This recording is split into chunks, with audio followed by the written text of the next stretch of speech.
Chapter 10. I go in here, Jonas, Fiona told him when they reached the front door of the house of the old after parking their bicycles in the designated area. I don't know why I'm nervous, she confessed. I've been here so often before. She turned her folder over in her hands. Well, everything's different now, Jonas reminded her. Even the nameplates on our bikes, Fiona laughed. During the night, the nameplate of each new 12 had been removed by the maintenance crew and replaced with the style that indicated citizen in training. I don't want to be late, she said hastily, and started up the steps. If we finish at the same time, I'll ride home with you. Jonas nodded, waved to her, and headed around the building toward the annex, a small wing attached to the back. He certainly didn't want to be late for his first day of training either. The annex was very ordinary, its door unremarkable. He reached for the heavy handle, then noticed a buzzer on the wall, so he buzzed instead. Yes, the voice came through a small speaker above the buzzer. It's Jonas, come in. A click indicated that the door had been unlatched. The lobby was very small and contained only a desk at which a female attendant sat, working on some papers. She looked up when he entered. Then, to his surprise, she stood. It was a small thing, the standing, but no one had ever stood automatically to acknowledge Jonas's presence before. Welcome, receiver of memory, she said respectfully. Oh, please, he replied uncomfortably. Call me Jonas. She smiled, pushed a button, and he heard a click that unlocked the door to her left. You may go right on in, she told him. Then she seemed to notice his discomfort and to realize its origin. No doors in the community were locked, ever. None that Jonas knew of, anyway. The locks are simply to ensure the receiver's privacy because he needs concentration, she explained. It would be difficult if citizens wandered in, looking for the Department of Bicycle Repair or something. Jonas laughed, relaxing a bit. The women seemed very friendly, and it was true. In fact, it was a joke throughout the community that the Department of Bicycle Repair, an unimportant little office, was relocated so often that no one ever knew where it was. There is nothing dangerous here, she told him, but she added, glancing at the wall clock, he doesn't like to be kept waiting. Jonas hurried through the door and found himself in a comfortably furnished living area.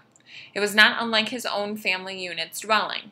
Furniture was standard throughout the community. Practical, sturdy, the function of each piece clearly defined. A bed for sleeping, a table for eating, a desk for studying.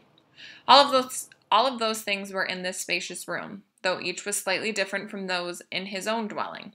The fabrics on the upholstered chairs and sofa were slightly thicker and more luxurious. The table legs were not straight like those at home, but slender and curved with a small carved decoration at the foot. The bed in an alcove at the far end of the room was draped with a splendid cloth embroidered over its entire surface with intricate designs. But the most conspicuous difference was the books. In his own dwelling, those were the necessary reference volumes that each household contained.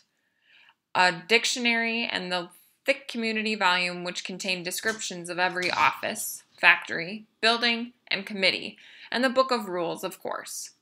The books in his own dwelling were the only books that Jonas had ever seen. He had never known that other books existed. But this room's walls were completely covered by bookcases, filled, which reached to the ceiling. There must have been hundreds, perhaps thousands of books, their titles embossed in shiny letters. Jonas stared at them. He couldn't imagine what the thousands of pages contained. Could there be rules beyond the rules that govern the community? Could there be more descriptions of offices and factories and committees? He had only a second to look around because he was aware that the man sitting in a chair beside the table was watching him. Hastily, he moved forward, stood before the man, bowed slightly, and said, I'm Jonas. I know. Welcome, receiver of memory.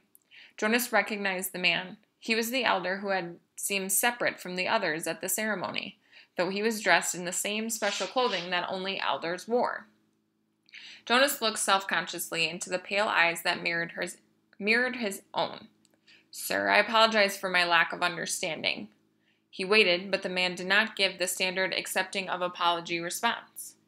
After a moment, Jonas went on. But I think, he corrected, reminding himself that if precision of language were ever to be important, it was certainly important now, in the presence of this man, that you are the receiver of memory. I'm only, I was only assigned, selected yesterday. I'm not anything at all. Not yet. The man looked at him thoughtfully, silently. It was a look that combined interest, curiosity, concern, and perhaps a little sympathy as well. Finally, he spoke. Beginning today, this moment, at least to me, you are the receiver. I have been the receiver for a long time, a very, very long time. You can see that, can't you? Jonas nodded. The man was wrinkled, and his eyes, though piercing in their unusual lightness, seemed tired. The flesh around them was darkened into shadowed circles. I can see that you are very old, Jonas responded with respect. The old were always given the highest respect. The man smiled. He touched the sagging flesh on his own face with amusement. I am not actually as old as I look, he told Jonas. This job has aged me. I know I look as if I should be scheduled for release very soon, but actually I have a good deal of time left. I was pleased, though, when you were selected. It took them a long time. The failure of the previous selection was 10 years ago, and my energy is starting to diminish. I need what strength I have remaining for your training. We have hard and painful work to do, you and I. Please sit down, he said, and gestured toward the nearby chair. Jonas lowered himself onto the soft cushioned seat. The man closed his eyes and continued speaking. When I became a 12, I was selected as you were. I was frightened, as I'm sure you are. He opened his eyes for a moment and peered at Jonas, who nodded. The eyes closed again. I came to this very room to begin my training. It was such a long time ago. The previous receiver seemed just as old to me as I do to you. He was just as tired as I am today.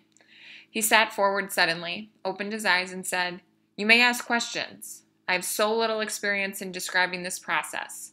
It is forbidden to talk of it. I know, sir. I have read the instructions, Jonas said. So I may neglect to make things as clear as I should. The man chuckled. My job is important and has enormous honor, but that does not mean I am perfect. And when I tried before to train a successor, I failed. Please ask any questions that will help you. In his mind, Jonas had questions. 1,000, 1,000,000 questions. As many questions as there were books lining the walls, but he did not ask one. Not yet. The man sighed, seeming to put his thoughts in order. Then he spoke again. Simply stated, he said, although it's not really simple at all, my job is to transmit to you all the memories I have within me, memories of the past. Sir, Jonas said tentatively, I would be very interested to hear the story of your life and to listen to your memories. I apologize for interrupting, he added quickly. The man waved his hand impatiently. No apologies in this room. We haven't time. Well, Jonas went on, uncomfortably aware that he might be interrupting again. I am really interested. I don't mean that I'm not, but I don't exactly understand why it's so important. I could do some adult job in the community, and in my recreation time I could come and listen to the stories from your childhood. I'd like that, actually, he added. I've done that already in the House of the Old. The old like to tell about their childhoods, and it's always fun to listen. The man shook his head. No, he said. I'm not being clear. It's not my past, not my childhood that I must transmit to you. He leaned back, resting his head against the back of the upholstered chair. It's the memories of the whole world, he said with a sigh. Before you, before me, before the previous receiver, and generations before him. Jonas frowned. The whole world? He asked. I don't understand. Do you mean not just us? Not just the community? Do you mean elsewhere, too? He tried in his mind to grasp the concept. I'm sorry, sir, I don't understand exactly. Maybe I'm not smart enough? I don't know what you mean when you say the whole world, or generations before him. I thought there was only us. I thought there was only now. There's much more. There's all that goes beyond, all that is elsewhere, and all that goes back and back and back. I received all of those when I was selected, and here in this room, all alone, I re-experience them again and again. It is how wisdom comes and how we shape our future. He rested for a moment, breathing deeply. I'm so weighted with them, he said. Jonas felt a terrible concern for the man suddenly. It's as if the man paused, seeming to search his mind for the right words of description. It's like going downhill through deep snow on a sled, he said finally. At first, it's exhilarating, the speed, the sharp, clear air, but then the snow accumulates, builds up on the runners, and then you slow. You have to push hard to keep going, and he shook his head suddenly and peered at Jonas. That meant nothing to you, did it? He asked. Jonas was confused. I didn't understand it, sir. Of course you didn't. You don't know what snow is, do you? Jonas shook his head. Or a sled. Runners? No, sir, Jonas said. Downhill? The term means nothing to you? Nothing, sir. Well, it's a place to start. I've been wondering how to begin. Move to the bed and lie face down. Remove your tunic first. Jonas did so, a little apprehensively. Beneath his bare chest, he felt the soft folds of the magnificent cloth that covered the bed. He watched as the man rose and moved first to the wall where the speaker was. It was the same sort of speaker that occupied a place in every dwelling, but one thing about it was different. This one had a switch, which the man deftly snapped to the end that said, off. Jonas almost gasped out aloud. To have the power to turn the speaker off? It was an astonishing thing. Then the man moved with surprising quickness to the corner where the bed was. He sat on a chair beside Jonas, who was motionless, waiting for what would happen next. Close your eyes. Relax. This will not be painful. Jonas remembered that he was allowed, that he had even been encouraged to ask questions. What are you going to do, sir? He asked, hoping that his voice didn't betray his nervousness. I'm going to transmit the memory of snow, the old man said, and placed his hands on Jonas's bare,